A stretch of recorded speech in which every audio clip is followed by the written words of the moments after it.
Have you ever seriously asked yourself, if I only had 1 week left to live, would I still worry about what others think of me? Would I still agonize over financial losses?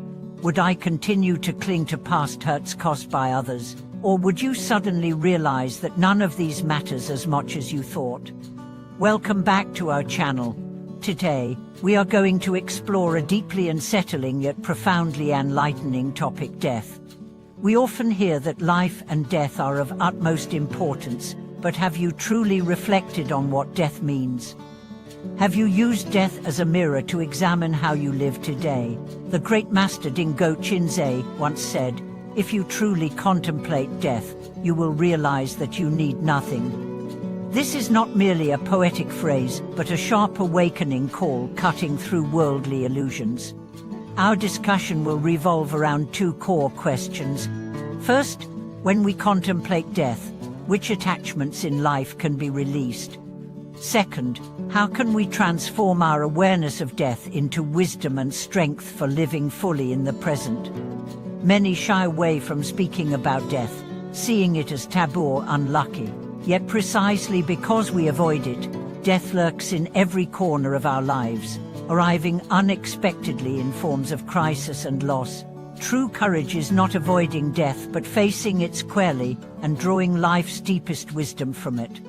Dingo Chinze reminds us that death is the most impartial fact of existence. It does not distinguish by wealth, status, age, or gender.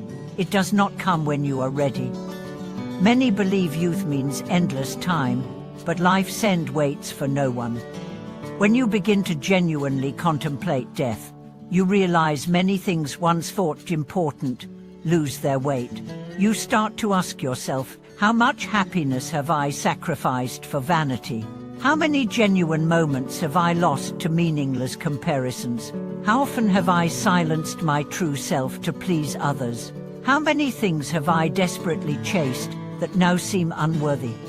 In Tibetan Buddhism, there is a vital practice called contemplation of death and impermanence. It means daily reflecting on your own mortality, not to scare yourself but to cherish the present, see through attachments, and let go of greed.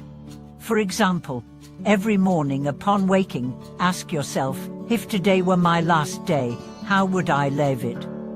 You will find that placing death before you clarifies choices. You will embrace loved ones rather than hold grudges. You will cherish your meals rather than complain. You will speak your truth rather than hide behind masks. You will live authentically rather than perform for others.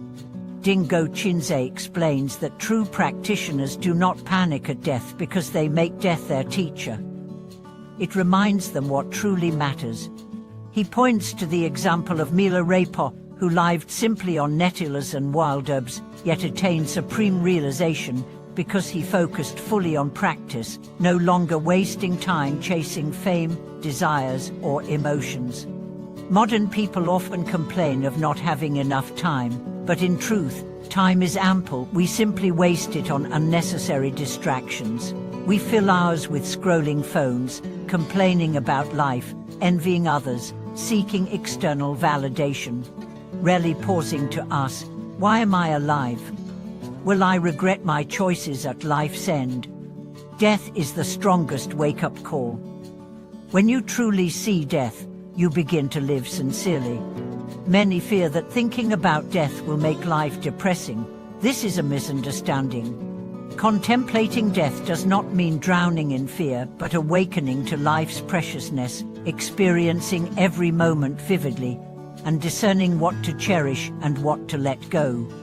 Have you noticed how some terminally ill patients, knowing their time is short, live with more clarity and peace than many healthy people?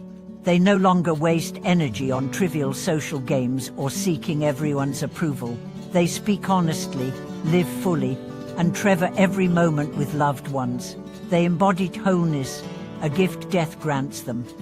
We ordinary people may not face imminent death, but we can cultivate contemplation of death and impermanence to awaken early. Every day, write or say, I will leave this world. I want today to be meaningful. That this is not a negative thought, but a commitment to life. It urges you to stop wasting time on correlars, comparisons, anxiety, and greed, and focus on what truly matters: love, practice, fulfillment, and growth. Dingo Chinzay says, "If you contemplate death, you will find you need nothing." This sounds extreme, but points to the highest level of letting go. You realize that all material things are temporary loans. Even your own body will decay. The more tightly you cling, the greater your suffering in loss. Those who come and go empty-handed live the free street and most joyful lives.